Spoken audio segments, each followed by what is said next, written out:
Pooja.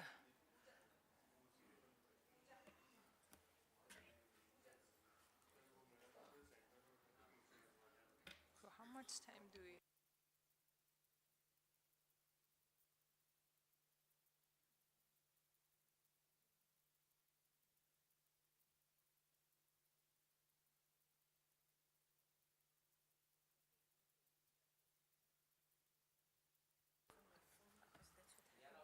Namaskar.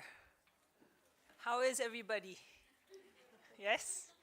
If you feel very, very good, raise your hand. Did you enjoy your lunch? Great. So once you have a good meal, usually you get sleepy. So what we'll try to do is, we haven't started yet. We're waiting for a few colleagues. But I just wanted to say that we want to make it as interactive as possible. So please come in and ask your questions. How many people are from government? Okay. How many people are from statistics background or data? Oh, great, yes. And how many are you from academia? Okay, one, two, okay, several. Civil society? Wonderful. UNICEF, UN family? So many on that corner. So UNICEF can be data experts, former government, so that's why some people were raising multiple hands. So let me just go ahead and start. Now that we have, we're actually how many minutes behind? About 20 minutes behind. So my name is Hyun Hee Ban, Chief of Social Policy with UNICEF India based in Delhi. So we cover, as Cynthia, our representative, mentioned, we cover not only national level social policy and social protection programs, but we also work in 13 states, covering over 20 states. And we have been in India for over now 74 years. And then in the organization itself, as UNICEF, we operate in over 190 countries and territories, and we celebrated our 75th year of anniversary last year. So I just wanted to mention and introduce myself. And today's session is about promoting investments for inclusive growth, lessons not only from South Asia,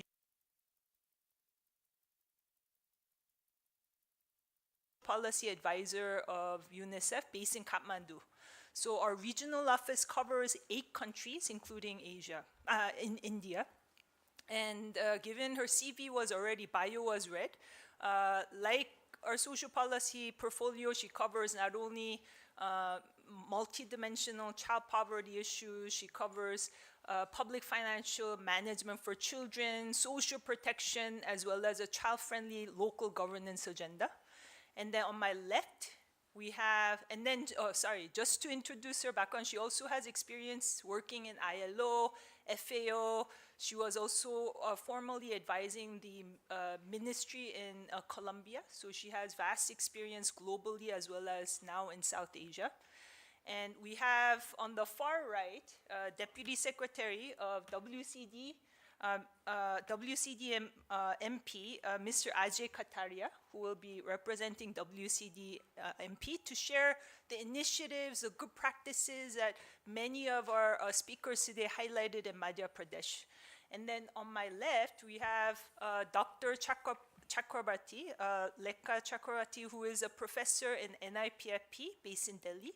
But she is also, I think you are the board member of a public financial institute in Munich. And she has actually covered 8 countries, including Philippines, Indonesia, many other countries. But she has been working very closely with UNICEF, World Bank, IMF, UN Women. And she's a lead expert on gender budgeting, so many people already know Professor. So we're very, very pleased to have this eminent panel members with us, and of course all the audience and participants. In your own right, you are leading social development programs in Madhya Pradesh, other states and other countries. So we're very delighted to have you here with us. In terms of public financial management for children in UNICEF, just to mention, to set the context, we look at supporting governments in the mobilization, the allocation, utilization of domestic resources to invest in social sectors like education, like health across the different SDGs. We also talk about ensuring child rights related policy commitments of the government and international standards. Like in the SDGs, there was a huge focus on investing in the human capital, and we ensure that this is reflected in policies and budget processes. And we also help governments and partners cost budget and then look at what are the most effective ways to actually use the budgets to make the maximum impact. And in the previous session, in the plenary, we talked about investing in the early years. So the good news, and this is very fitting because it's a conference on socio-economic development based on evidence. And what is the good news here today? There is a plethora of evidence out there globally and within this region and India that show that investing in children and women actually generates the most highest social economic return.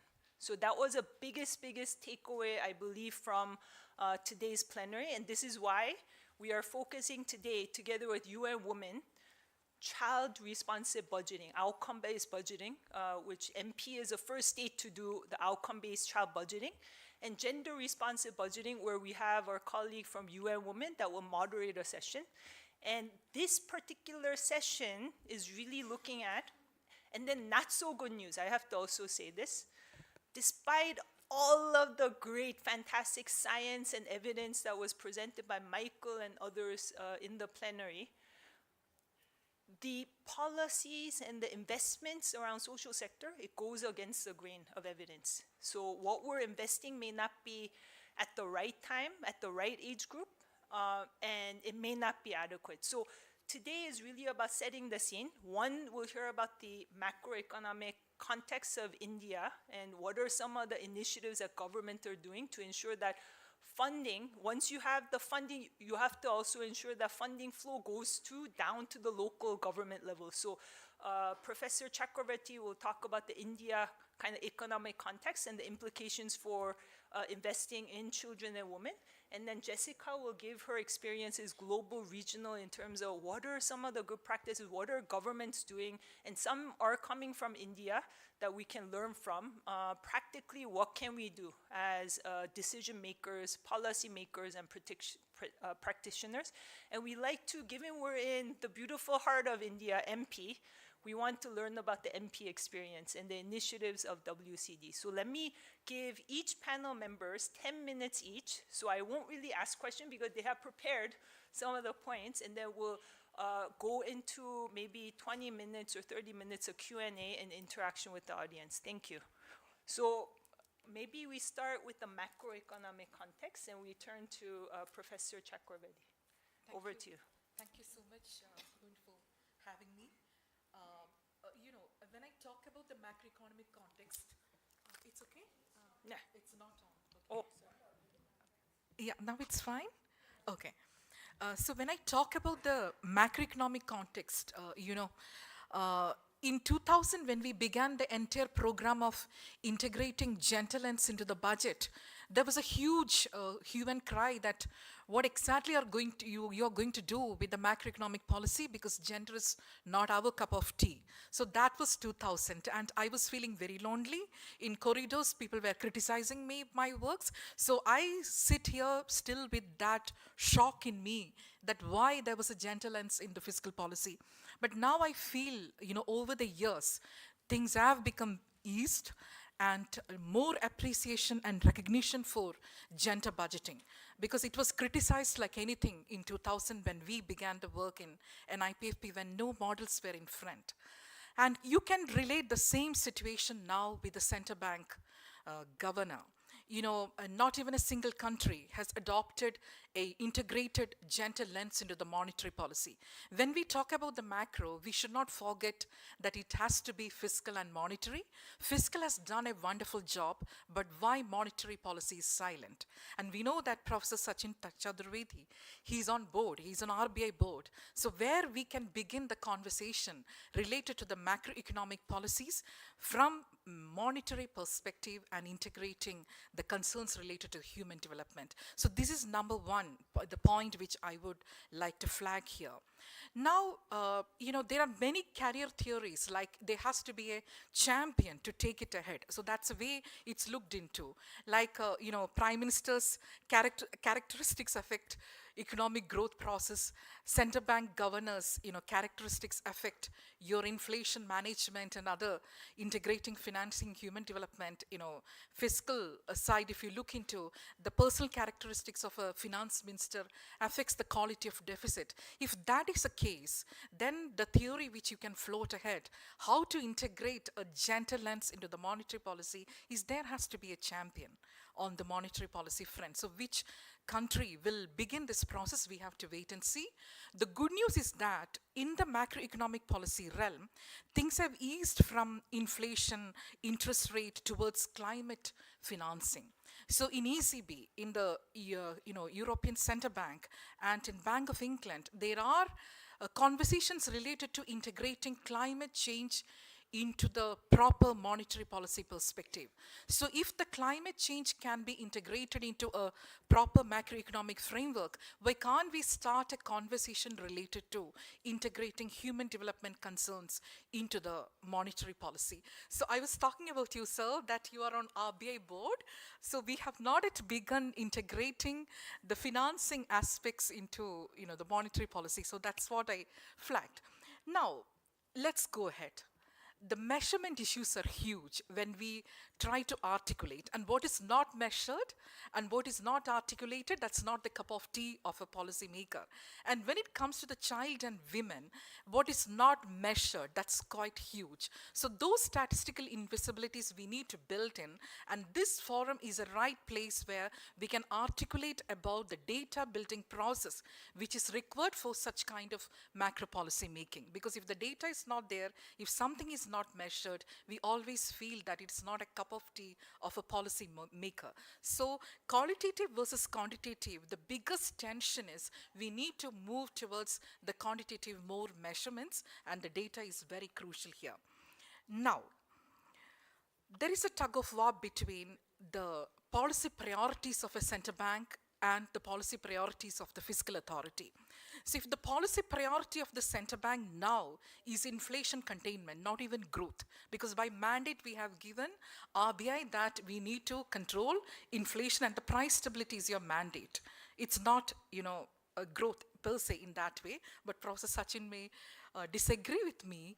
But in that case, the accommodative phase of the fiscal authorities is the only space in which we can talk about gender, we can talk about food security issues, we can talk about the social infrastructure, but what's happening on the monetary policy front? So this I am again and again flagging because not even a single center bank governor has started articulating about financing human development from, the monetary policy front. So who will be the champion? So that's what, I was trying to make. Now, coming to the other institutions, in November, 16th Finance Commission will be on board. So far, Finance Commission has articulated about the unconditional fiscal transfers based on a scientific formula. In that formula, the argument was that it is mainly to offset the fiscal disabilities. We should not be incorporating any human development related, variables and complicate the formula. If that is the case, over the years, the realm have been opened towards integrating climate change concerns by TOR. It's by TOR and it's by mandate. So I look forward to 16th Finance Commission by TOR or by mandate. Is there any space to incorporate a variable related to the human development concerns, including the gender, child, these issues? Because climate, we have won the war, because India is the first country in which the ecological fiscal transfers is done through IGF. IFT through the intergovernmental fiscal transfers. And I know that UNICEF, there are many forums in which UNICEF has tried to incorporate the state finance commissions and, the kind of tax devolution formula and child-related indicator at the third tier. But we need to begin the conversation related to the child-related indicator at the Union Finance Commission level as well. So these are the quick points I would like to flag, and then the entire realm is within the fiscal rules. If the fiscal rule is not flexible, and if you're going back to a strict mandate of a strict 3 or 3.5 fiscal deficit, then as a PFM tool, the child budgeting and gender budgeting will play a huge role, because it's not a freebie. It's a kind of a public financial management tool for fiscal transparency and accountability. So it will run a long way, especially in the post-pandemic fiscal strategy. This will not go away because it's a public financial management strategy. So I stop here. Thank you so much, Professor Lekka, putting the spotlight on the importance of child and gender lens in the monetary policies, trickling down to how we influence the devolution formula of the SFCs, the State Finance Commission, down to the local level, and also what doesn't get measured, doesn't get tracked. The key critical importance of child budgeting and gender budgeting also as an accountability tool. So I think this was a very, very important critical point. Let me now, you've set the scene for kind of the macroeconomic context, talked a little bit about the gender budgeting tool and child budgeting tool as a rights-based policy instrument for governments, including at state level. So let me turn to Mr. Kataria from WCD to share the MP experience. Over to you.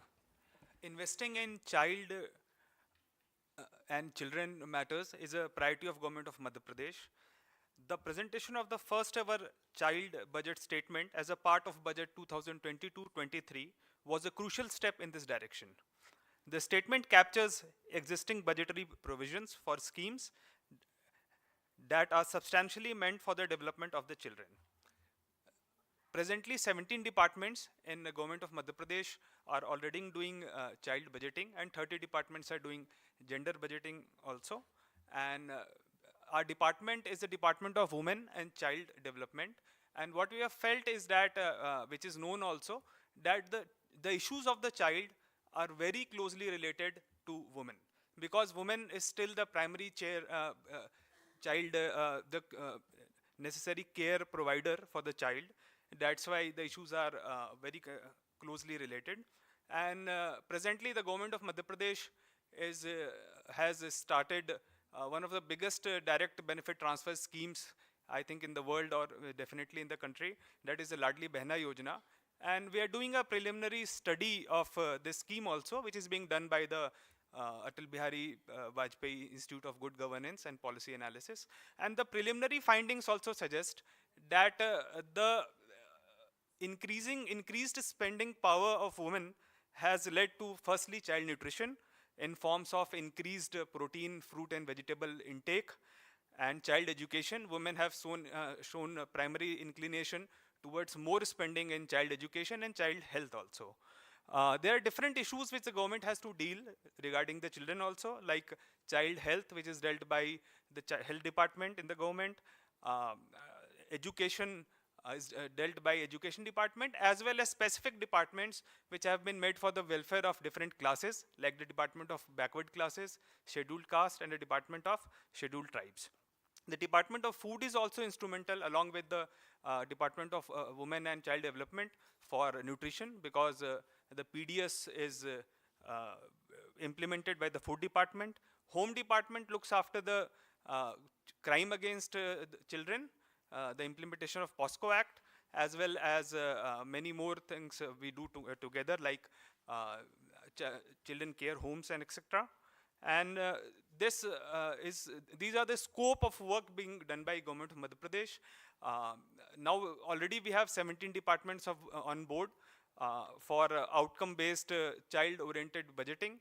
The UNICEF is providing us technical support, and we are in consultation with different departments so that we can make this outcome-based child budgeting more effective. Uh, Training and capacity building are important components, and we are doing on this regard also, because it's a new field. We will take some more time so that we can get more substantial and measurable outcomes. Thank you.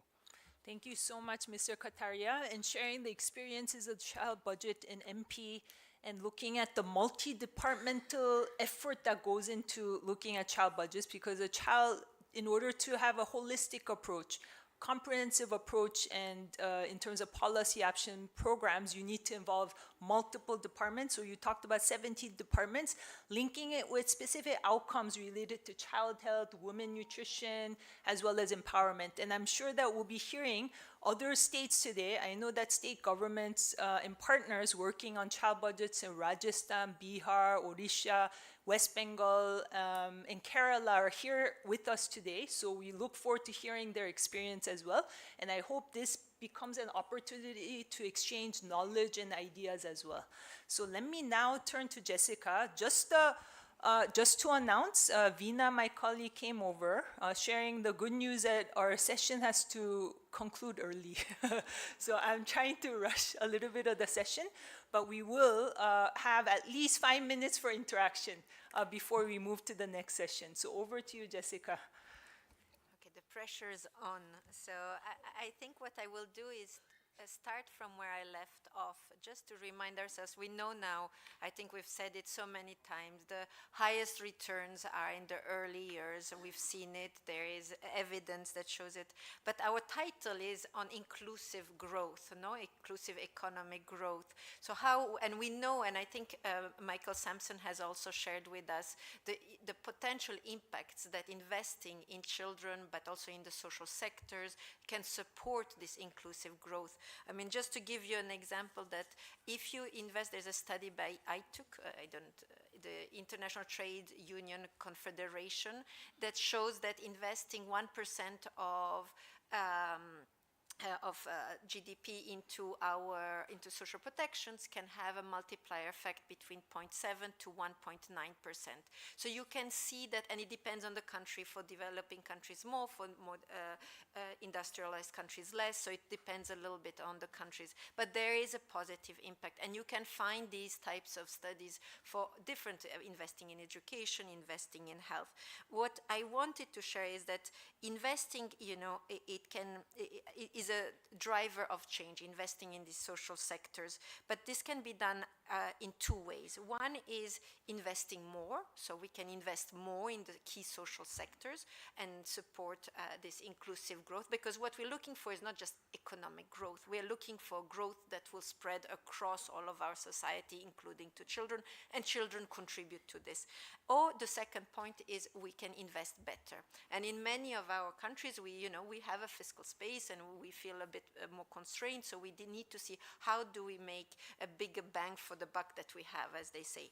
So these are the two things. Important to note is that South Asia has an interesting history. It has been investing in social sectors quite, and if you look at the averages, is quite low. But yet the return to its investment over the years has been quite high. So, but this now with a growing demographic dividend, there is going to be a need to see how can we follow the proportion of children, increase in proportion of children, to invest more in one side. The second side, we also see that in many South Asian countries, there's substantial inequality. What does that mean? That there's a large number of children that are from poorer households that are not having the good outcomes that is hoped for as other children. And why is this? Because many countries in South Asia, what is happening is that households or families are spending from their own out of pocket to health, education, and other private services, which means that, of course, households that are higher income are able to spend more, and those that are lower income are not able to spend as much, and hence the inequality. So I think this is an important, just sort of backing again on why are we talking about investment, and what does that actually mean for this region, and then for India as an example. I'm gonna just skip a lot of my notes because I think there's no time for all of this. But just to give you an example of, we've been talking about, early years. So what we have seen, there is a lot of child budgeting examples in the room, and I think we have experts here, sitting just next to me. So I will not go with the India examples. I will refer to an example that we had recently from Brazil. We had an exchange, a knowledge exchange, which was organized by the Ministry of Finance of India with UNICEF in Kathmandu, where we brought our counterpart virtually from Brazil. They really wanted to attend in person, but unfortunately could not make it. So they were they were there to share with us their a partnership that we had between UNICEF and the government of Brazil to invest in early childhood development. So just to just step back again, I'm sure everybody knows this, but early childhood development is all of the different services that are needed to support the early years of a child. And this requires a multi-sectoral approach to support this child, whether it is in health, in education, in child protection services, justice, etc., that all need to come together to here. What does that mean? It means that it is even harder to be able to track what is being invested and where it is going. So what happened with Brazil is that UNICEF supported Brazil to be able to bring up or elevate the agenda of ECD as part of their multi-annual development plans. And with that, they made sure that the priority was for budget execution on ECD. And this meant that not only that the government developed an agenda for ECD with 86 different intersectorial actions, but also spanned across which is spanned across a number of ministries, but it also was able to develop a monitoring system, so of social indicators to be able to monitor how were they doing across these different actions and see what the outcomes were and how this was related to the budgets that were being spent. And the interesting part of it is that it goes from a planning perspective to a monitoring perspective to an assessment perspective. So it had the whole cycle together, and that it also, and it's as usual, and with a lot of things that we see for child budgeting and children's issues, is that we really do need a multi-sectoral approach. So how do we bring a whole of government to focus on a few areas that would be supportive? So I wanted to just leave you with one example, and I know that she said there's a lot of examples, but we have time for one example, and then we can continue the discussion. Thank you so much. So the key takeaway: inclusive economic growth. We have to have the strong lens of leaving no one behind. And we saw in the case that she mentioned that if you have an inclusive social protection system, like we've heard this morning, you actually have multiplier effect, including in GDP. There are many studies, actually, when they did support a universal child benefit that Michael Sampson presented, GDP, upwards of few percent. So they actually reduce poverty, the cycle of poverty, so it's very powerful. It was really also interesting to learn from the Brazil example of how multi-departments actually work on the early childhood development agenda, because it actually makes economic sense. It's a very, very good economic and social policy for government, and more countries are doing this. So let me pause here, and we'll leave 5 minutes for Q&A. Anyone would like to ask questions from the panel members? Don't be shy. Aap kaise hai? Yeah? Okay. Here, over to you. And then if you can introduce yourself.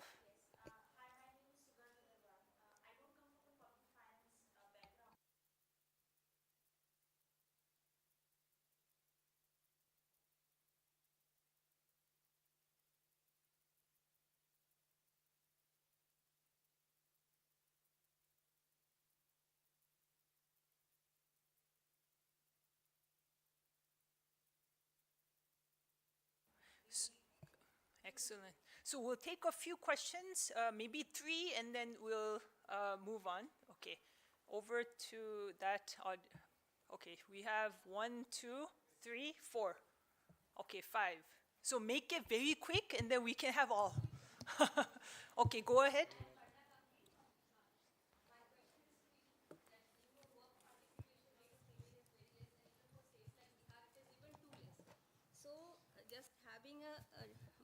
if we give a kind of a tax concession like it's given for elderly Hello, and hello. women, will that be a good idea? Okay, thank you for that. And then there was one hand there. Yes, go ahead.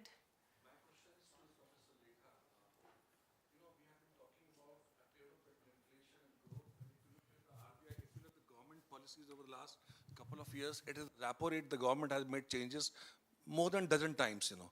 It is, I mean, even on the monetary fund, the repo rate has been amended more than 12 times. And, you know, when we talk about spending money on women or child budgeting, then how this, you know, unless we don't have a fiscal space, things would not work. So what is your say on this point? Great. So do we take 3 questions first? And then, okay, Pooja, since she's the organizer, let me give the last word to Pooja and that gentleman, and then we close a cap because my colleague has mentioned we don't have a lot of time. So, okay, first, and My then question Pooja. is, madam, you are saying that the fiscal deficit could be linked to gender budget and child budget. How it can be done? Okay, thank you for that. And then Pooja, go ahead. My question is like Madhya Pradesh has been working on gender and child budgeting. We have just started working on child budgeting. So we are at the two time phrase, if you understand, ma'am. It's like 2007 gender budgeting work started earlier than that, and now we are into 2022 where child budgeting starts. So can you give us two things to work from here to Madhya Pradesh, from here on gender budgeting and child budgeting? What two things which you feel is importantly we should work upon? Thank you. So just to say that I love the energy of this group. I know there were more hands. I apologize. I won't be able to take more questions, but very good news is that the next session we have will be moderated by my colleague Kanta from UN Women, who will be talking a bit about the gender budgeting dimension. Over to you, Professor. Thank you so much. So many questions and tough questions. Let me take your question on monitoring. It's an important thing, but not only for the gender budgeting, for the public financial parameters, usually fiscal council does this job, and India, we don't have a fiscal council. So now a kind of advocacy is moving towards, we need to establish a fiscal council. So that's a good news. And fiscal council, whether it's there or not, monitoring has to be done first within the fiscal marksmanship and then tying the resources to results. So this has to be done at the two levels. So fiscal marksmanship, of course, it is about the budget credibility and accountability. And there are studies related to the fiscal marksmanship on gender budgeting. Child budgeting, we have to begin the fiscal marksmanship analysis. The budget credibility, that is number one for Pooja as well. And otherwise, we have not yet done that program. We have been focusing on the financing inputs, but we need to take it to link the resources to the results as well as fiscal marksmanship, because if that is not ensured, what is budgeted is not translated into actual, what outcomes are we talking about? So this needs to be ensured. Thanks for that. And Barna's question related to, of course, that is increase the female labor force participation. That's the fastest and smartest way to increase the GDP of your country. So that's the way the narrative goes. But why the gender budgeting policies fail to increase the female labor force participation, and why there is a feminization That's your question. I think we are focusing more on the market economy related policies for gender budgeting. We are not taking up the care economy infrastructure seriously. There is no comprehensive care economy infrastructure package. When we talk about India, Canada has, Scandinavian countries have, but we don't have. So if the basis of a relationship is like a complete independence between each other, if that is a basis of the human relations and to go to the next level of well-being, then public policy, there has to be a revolution, incorporating that autonomous individual concept into public policy. But how far India is able to incorporate that, we need to see that public policy revolution, because it's not like equality, that everything is there, you come and access and work. That's not working. So we need to work with that unfreedoms, and that's the role of gender budgeting. Point two. Okay, yeah. So we need to work more on the care economy infrastructure, because that's related to the measurement issues as well. And repo rate, and that's a question very close to my heart. Actually, there is a confusion, like whether we can go, just like the way you mentioned, we can go hawkish. We can't, because if you go hawkish, of course, it is affecting the economic growth. Because then the fiscal policy, as you mentioned, needs to be accommodative so that the growth will be done by the fiscal policy, and the monetary policy will entirely focus on the price stability. But whether it's working or not, that's a policy dilemma as well, because the repo rate is going high because we need to tackle financialization of savings, we need to tackle capital flight, because otherwise the hot money will go from our country. And the third one is we need to tackle the global side disruptions and the inflation component. That's why we are going hawkish. But it's affecting growth because the credit is going costlier. Now your question is, in this macroeconomic framework, where the gentle lens is coming into. Then we have to see gender needs to be talked about from the cost perspective and access perspective. As in the morning panel also, they mentioned about access of women to credit through the peer monitoring mechanisms. Like you have a self-help group and they access the credit. We are focusing on cost, but the cost is going hawkish. So there, what is precious for women? Cost or access to credit? If I say cost, women does, the kind of credit layering business with the money lenders at very high cost, very high interest rates. So access is precious, that's what I feel. So that's one way in which we can enter into the debate of liquidity, repo rate, through that financial inclusion methods, incorporating even the digital currency, the latest, the innovations in the monetary finance. So that's a way I look into how we can mold the monetary policy to integrate the gender lens. I stop here. Thank you so much. Yes. Thank you very much, Professor. So it's time to conclude this very interesting and critical panel. So I'm going to turn to each of the panel members, starting with Mr. Kataria. One key policy recommendation or message you would like to leave with the audience? Okay.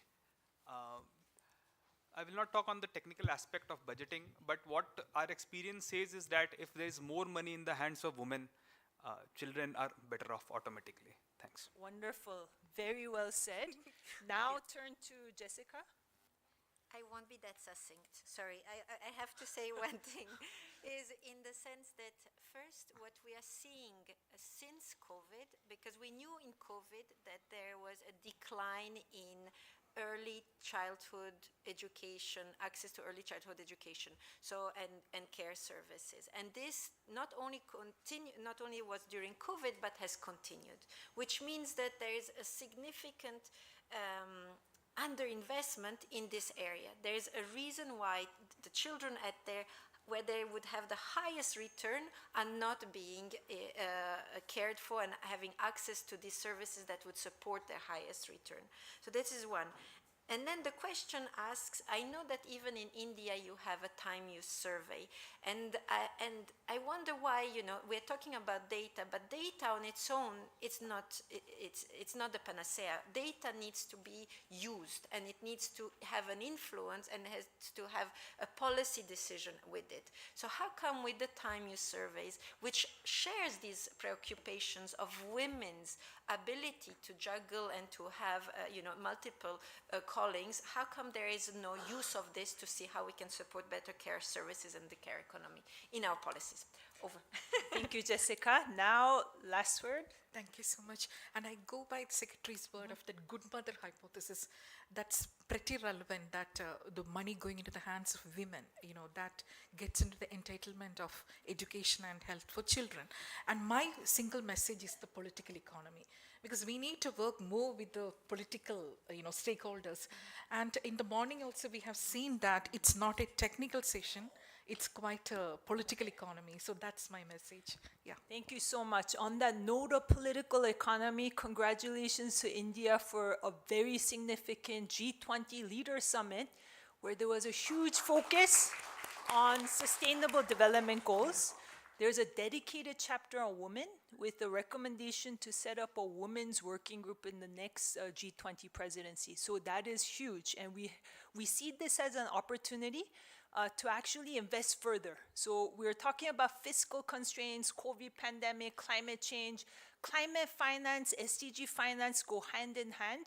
We have an opportunity to invest further in children and women. And just to reiterate, a lot of science evidence point, that's the good news, that in order to make inclusive social economic development, you need to invest in children and women. And I think the panel members, have they convinced you? If you were convinced, please give a round of applause to the panel members.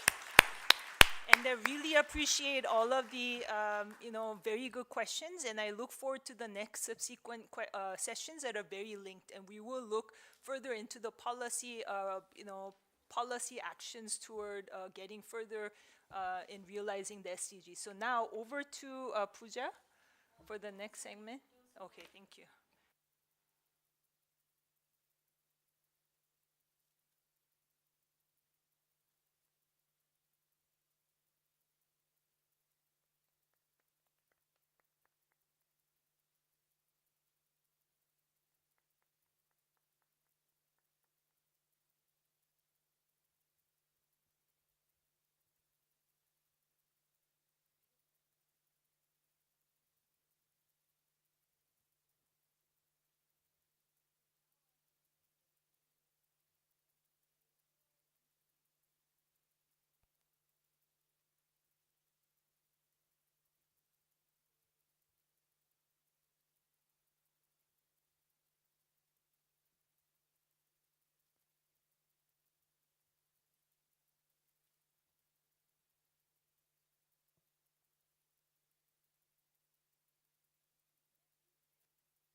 So we're going to ask Kanta, the next moderator for the session, as well as all of the panel members to come on stage.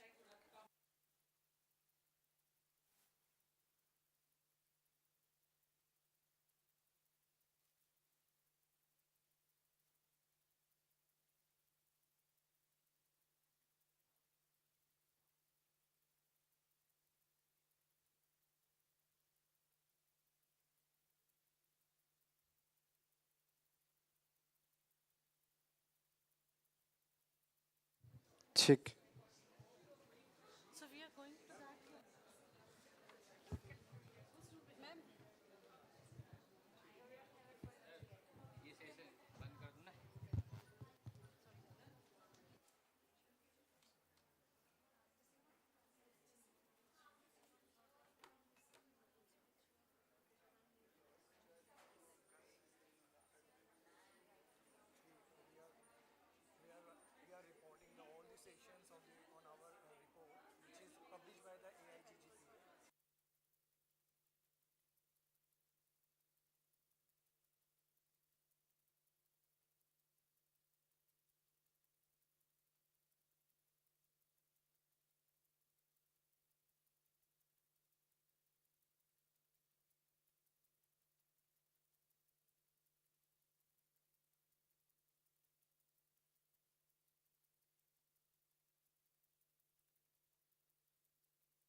I would request each one to be seated, please. We are starting our next session. Everyone, please be seated. Yeah, so, thank you. So, I would like to invite Ms. Kanta Singh, Deputy Country Representative, UN Women India. Kanta has over 25 years of experience in the management of